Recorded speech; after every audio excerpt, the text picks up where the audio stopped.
നമസ്കാരം. മലയാളി വാർത്തയിലേക്ക് സ്വാഗതം. പുൽപ്പള്ളി ടൗൺ പരിസരത്ത് ഒരു പെൺകുട്ടിയെ തൂങ്ങി മരിച്ച നിലയിൽ കണ്ടെത്തിയ സംഭവവുമായി ബന്ധപ്പെട്ടുള്ള കൂടുതൽ വിവരങ്ങൾ പുറത്തുവരികയാണ്. പുൽപ്പള്ളി ടൗൺ പരിസരത്തെ തോട്ടത്തിലാണ് പെൺകുട്ടിയെ ജീവനൊടുക്കിയ നിലയിൽ കണ്ടെത്തിയത്. മീനംകൊല്ലി സ്വദേശി കനിഷ്കയാണ് മരിച്ചത്. ഈ പെൺകുട്ടി നേരത്തെയും ആത്മഹത്യക്ക് ശ്രമിച്ചിരുന്നു എന്നതടക്കമുള്ള വിവരമാണ് ഇപ്പോൾ പോലീസ് കണ്ടെത്തിയിരിക്കുന്നത്. അച്ഛനും അമ്മയും വേർപിരിഞ്ഞാണ് താമസിക്കുന്നത്. കനിഷ്കയ്ക്ക് അതിൻ്റെ വേദനയുണ്ടായിരുന്നു. 15 വയസ്സുകാരിയാണ്. തീർച്ചയായിട്ടും മാതാപിതാക്കൾ വേർപിരിയുമ്പോൾ ഉണ്ടാകുന്ന വേദന ആ കുട്ടിയെ അലട്ടിയിരുന്നു എന്ന് തന്നെയാണ് പോലീസ് അന്വേഷണത്തിൽ നിന്ന് മനസ്സിലാക്കാൻ സാധിക്കുന്നത്. മാത്രമല്ല, ഈ ഇടയ്ക്ക് പെൺകുട്ടിയെ സ്കൂൾ മാറ്റി, കൂട്ടുകാരെ വിട്ടുപിരിയേണ്ടി വന്നു. സ്കൂൾ പ്പോൾ ആ ഒരു വിഷമവും പെൺകുട്ടിക്കുണ്ടായിരുന്നു. തീർച്ചയായിട്ടും കൂട്ടുകാരുമായിട്ടുള്ള പിരിയുമ്പോൾ ഉണ്ടാകുന്ന ഒരു വേദന, ഈ ഒരു സാഹചര്യത്തിൽ ആ കുട്ടിക്ക് ഒരു ആശ്രയം കൂട്ടുകാരായിരുന്നിരിക്കണം. അപ്പോൾ അത്തരത്തിലൊരു വിഷമവും കൂടി കുട്ടിയെ വേട്ടയാടിയിരുന്നു. മാത്രമല്ല, മുത്തശ്ശനും മുത്തശ്ശിക്കും പിതാവിനുമൊപ്പമായിരുന്നു കനിഷ്കയുടെ താമസം. അമ്മ മറ്റൊരു വീട്ടിലായിരുന്നു താമസിച്ചിരുന്നത്. ശനിയാഴ്ച മീനംകൊല്ലിയിൽ നടന്ന ഓണാഘോഷ പരിപാടികളിൽ സജീവമായി തന്നെ പങ്കെടുത്ത പെൺകുട്ടിയായിരുന്നു കനിഷ്ക. അപ്പോൾ അത്തരത്തിൽ വളരെ ആവേശത്തോടെ സജീവമായി ഓണാഘോഷ പരിപാടികളൊക്കെ പങ്കെടുത്ത പെൺകുട്ടിയുടെ മരണം ഒരു നാടിനെ ഒന്നാകെ വിഷമത്തിലാഴ്ത്തിയിരിക്കുകയാണ്. അതിനിടയിൽ പെൺകുട്ടിയെ കാണാതാകുന്നു. കുട്ടിയെ നാട്ടുകാരും വീട്ടുകാരും ഒക്കെ അന്വേഷിക്കുന്നുണ്ട്, തിരയുന്നുണ്ട്. ഈ തിരച്ചിലിനിടെയാണ് വീട്ടിൽ നിന്ന് 1 കിലോമീറ്റർ അകലെ ഇന്നലെ ഉച്ചയോടെ കനിഷ്കയുടെ മൃതദേഹം കണ്ടെത്തിയത്. ആത്മഹത്യ എന്നാണ് പ്രാഥമിക നിഗമനമെന്ന് പോലീസ് വ്യക്തമാക്കി. ആന്ധ്രയിൽ നിന്ന് കുടിയേറി മീനംകൊല്ലിയിൽ താമസിക്കുന്ന നിർമ്മാണ തൊഴിലാളികളായ കുമാറിന്റെയും വിമലയുടെയും മകളായ കനിഷ്ക പടിഞ്ഞാറത്തറ ഹൈസ്കൂളിലാണ് പഠിക്കുന്നത്. നേരത്തെ പുൽപ്പള്ളി സ്കൂളിലായിരുന്നു പഠിച്ചിരുന്നത്.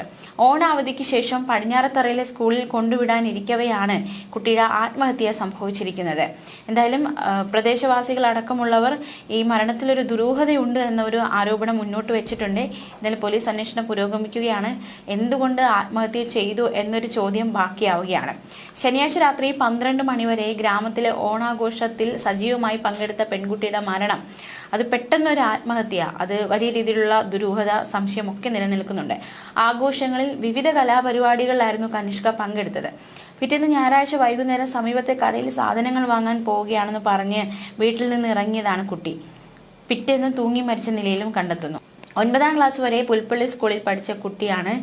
ഈ അധ്യയന വർഷാരംഭം മുതലാണ് പടിഞ്ഞാറത്തറയിലെ സ്ഥാപനത്തിൽ നിർത്തി 10ാം ക്ലാസ് പഠനം നടത്താൻ ഒരു തീരുമാനത്തിൽ രക്ഷിതാക്കൾ എത്തുന്നത്.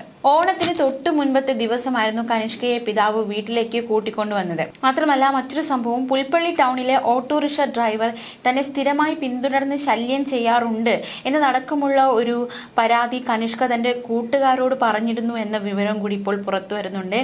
എന്തായാലും ആ ഒരു കാരണത്താലാണ്, ഓട്ടോറിക്ഷ ഡ്രൈവർ ശല്യപ്പെടുത്തുന്നു എന്ന കാരണത്താൽ കുട്ടിയെ മറ്റൊരു സ്കൂളിലേക്ക് മാറ്റിയത് എന്നാണ് വിവരം.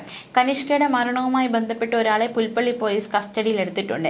ഏതായാലും കനിഷ്ക എന്താണ് സംഭവിച്ചത്, മരണത്തിലേക്ക് കുട്ടിയെ നയിച്ചതെന്താണ്, ആത്മഹത്യയിലേക്ക് നയിച്ചതെന്താണ്, ആത്മഹത്യ തന്നെയാണോ, അങ്ങനെ ഒരുപാട് സംശയങ്ങൾ ബാക്കിയാവുന്ന ഒരാളെ കസ്റ്റഡിയിലെടുത്തു. ആളെ ചോദ്യം ചെയ്ത ശേഷം മാത്രമേ കൂടുതൽ കാര്യങ്ങളിൽ വ്യക്തത വരികയുള്ളൂ. തീർച്ചയായിട്ടും കുടുംബ പ്രശ്നം കാരണം മാതാപിതാക്കൾ മാറി നിന്നത് ആ പെൺകുട്ടിയെ വേട്ടയാടിയിരുന്നു എന്ന് തന്നെയാണ് നമുക്ക് മനസ്സിലാക്കാൻ സാധിക്കുന്നത്. അത്തരത്തിൽ സ്കൂൾ മാറ്റിയ വിഷമം ഉണ്ടായിരുന്നു, ഓട്ടോറിക്ഷ ഡ്രൈവറുടെ ശല്യമുണ്ടായിരുന്നു. അങ്ങനെ ഒരുപാട് ഘടകങ്ങളുണ്ട്. എന്താണ് കുട്ടി ആത്മഹത്യയിലേക്ക് നയിച്ചത് എന്ന ചോദ്യം ഇപ്പോഴും ബാക്കിയായി നിൽക്കുന്നു. പോലീസ് അന്വേഷണം പുരോഗമിക്കുകയാണ്. ന്യൂസ് ഡെസ്ക്, മലയാളി വാർത്ത.